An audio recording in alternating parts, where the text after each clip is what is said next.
de Abraão, Isaque e Jacó. A época já era comum haver muitas sinagogas.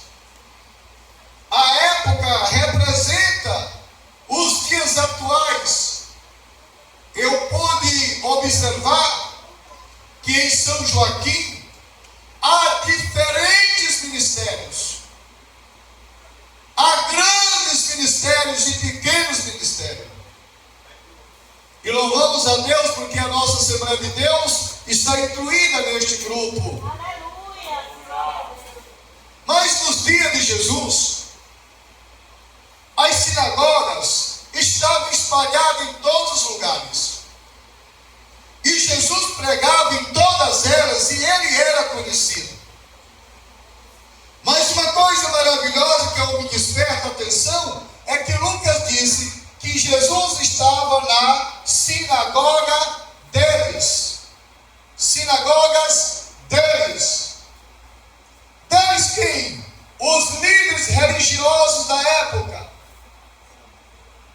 Uma época em que as pessoas viviam oprimidas, deprimidas, doentes, endemoniadas, leprosas, cegas, surdas, paralíticas, enfermas, com moléstia.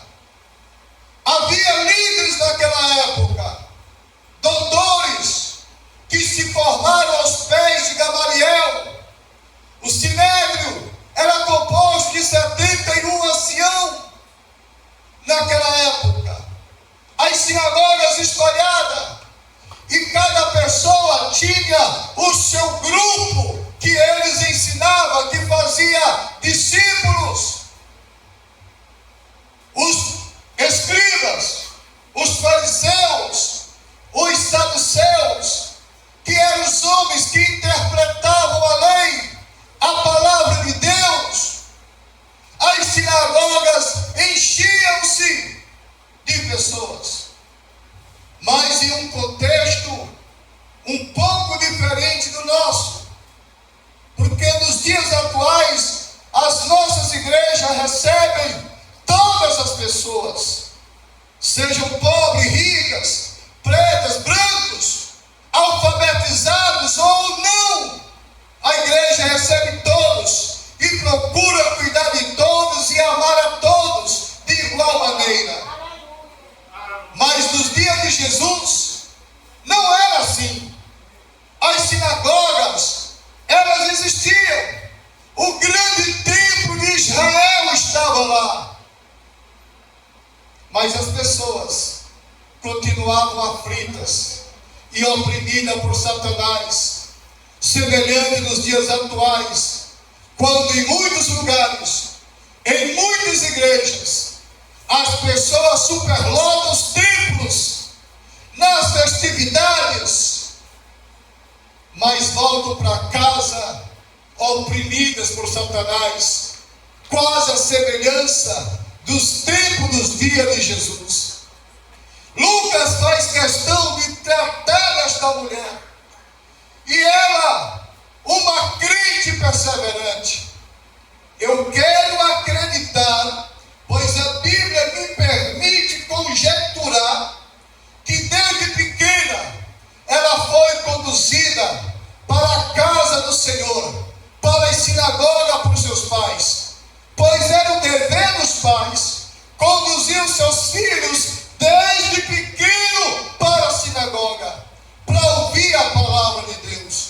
Inclusive era mandamento de Deus que um pai de família pegasse os seus filhos, sentasse na sala e lhes ensinasse a palavra de Deus, e quando eles fossem dormir, ensinasse os filhos ainda a palavra de Deus, ensinasse a buscar a Deus, e quando acordasse no outro dia pela manhã, os pais deveriam, no culto doméstico, ensinar os seus filhos os caminhos do Senhor. E quando fosse para o templo trabalhar, para o campo, para a roça, no caminho para o trabalho, deveriam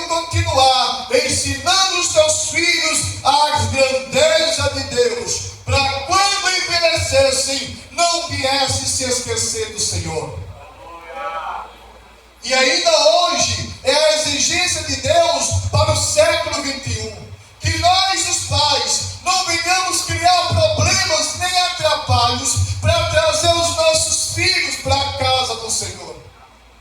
Estamos em uma geração nova.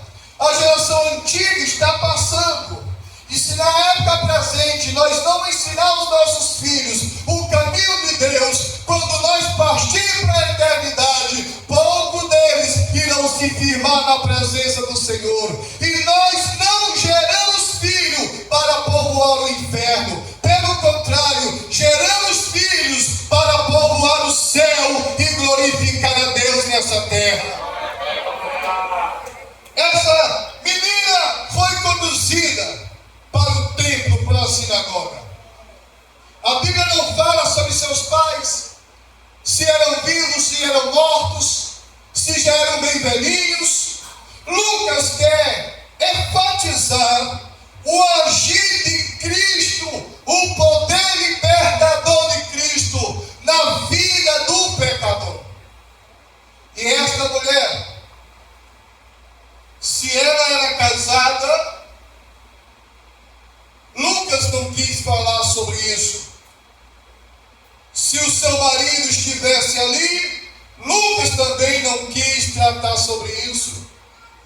Talvez esta mulher fosse a semelhança de muitas irmãs nos dias atuais, que o marido às vezes traz até a igreja, deixa na porta da igreja, mas não ficam ou não querem. A semelhança de muitas mulheres nos dias atuais, esta mulher chegou na sinagoga sozinha.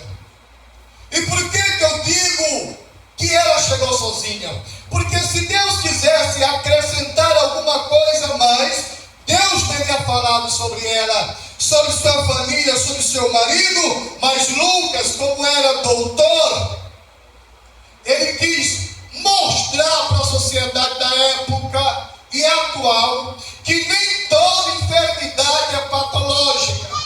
Muitas das enfermidades dos dias atuais é opressão demoníaca, é obra maligna. Mas a Bíblia diz que Jesus deu autoridade à igreja para no seu nome pregar o evangelho, expulsar os demônios, pôr a mão sobre os enfermos para curá-los e falar em novas línguas pelo poder do Espírito Santo. E Ele quer que isso aconteça já nesta noite em nome de Jesus. Esta mulher chega na sinagoga, mas ela não tinha um lugar de destaque para se sentar. Hoje você está bem confortável nesse templo, sentado numa boa cadeira. Temos ventilador, ar-condicionado, temos